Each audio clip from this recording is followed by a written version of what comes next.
Factually inaccurate. Morally correct. This is Babylon Bee Radio. Our top story. In a desperate attempt to get help for its citizens and deal with the growing humanitarian crisis in the area, a Florida town devastated by Hurricane Ian has taken the unusual step of raising the Ukrainian flag, hoping to convince Congress to send aid. The Ukrainian government flies this flag, and they're just swimming in billions and billions of dollars in support from the United States.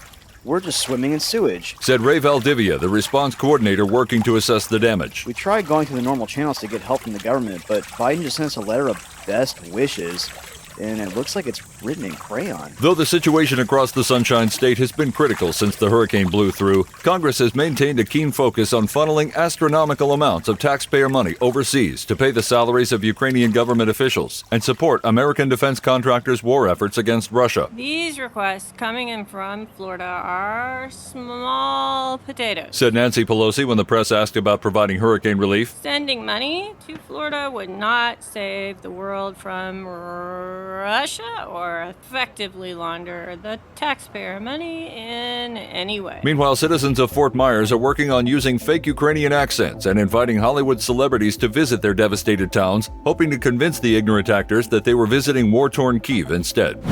This week, President Biden called into the radio show of personal finance guru Dave Ramsey, asking for financial advice for paying off his $31 trillion debt. You spent what?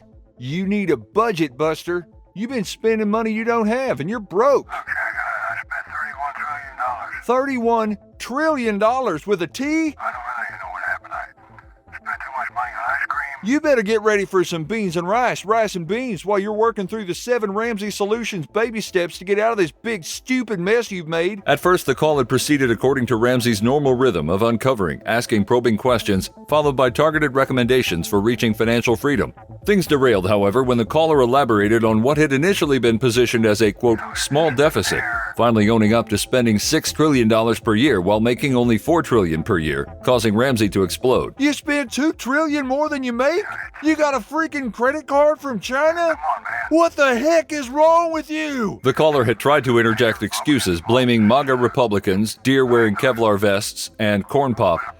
But Ramsey was having none of it. You need to buy a lot of envelopes for these trillions because you've been living dumb. D-U-M-B, dumb. Ramsey had softened as the caller began whimpering and switched tactics.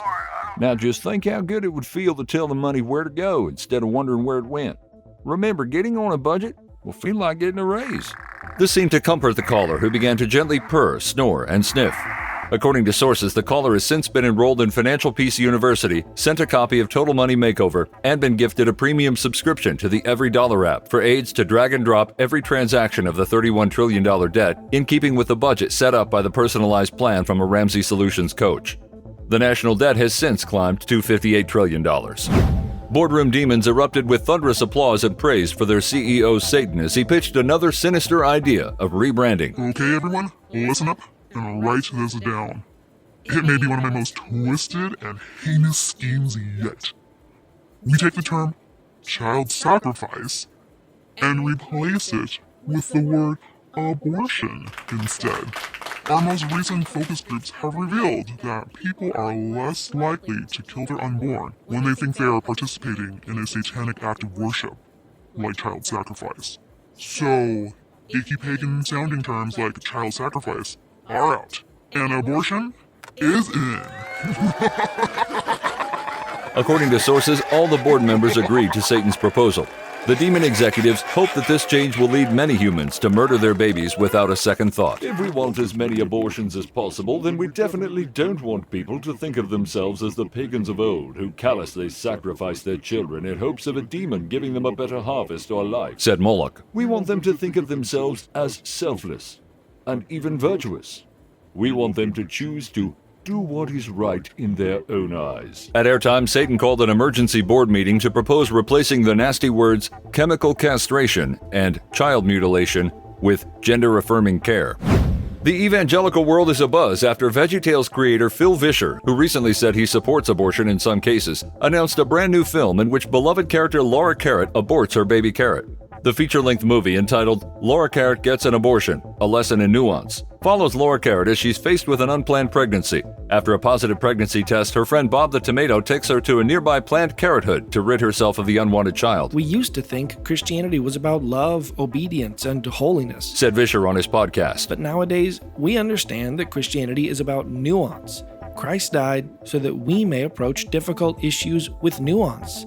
Since killing innocent babies is a very nuanced issue, I wanted to write a story that illustrates the complexities of intentionally murdering innocent life in a way that children can understand. Several are already praising the film, including the head pastor of the First Church of Satan in Salem, Massachusetts, who called it a, quote, bold, positive new evolution for VeggieTales and evangelicalism. Many Christians have panned the film, however, saying, "Dear God, what happened to VeggieTales?"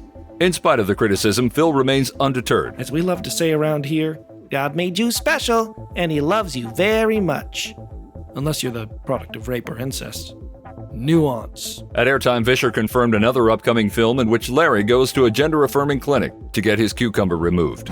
The FBI has placed God on its watch list after discovering a troubling history of extreme pro-life comments. Attorney General Merrick Garland. We believe this God character to be the ringleader of a worldwide network of dangerous anti-choice extremists. We suspect he is extremely dangerous, and we urge anyone with knowledge as to his whereabouts to contact the FBI immediately. Law enforcement believes God might be inspiring thousands of followers to violate the sacred Freedom of Access to Clinic Entrances Act, known as the FACE Act. Several followers of God have been arrested for blocking access to abortion by praying and singing outside abortion clinics. Several comments attributed to God implicating him in dangerous pro-life activism around the world include, "Before I formed you in your mother's womb, I chose you. Before you were born, I set you apart. Rescue those who are being taken away to death. Hold back those who are stumbling to the slaughter. Behold, children are a heritage from the Lord, the fruit of the womb a reward. Thou shalt not murder." These unhinged comments are a direct threat to women's health care and to democracy itself, said FBI Director Christopher Wray. We are asking God to turn himself into the authorities before more women lose access to their important right to kill babies.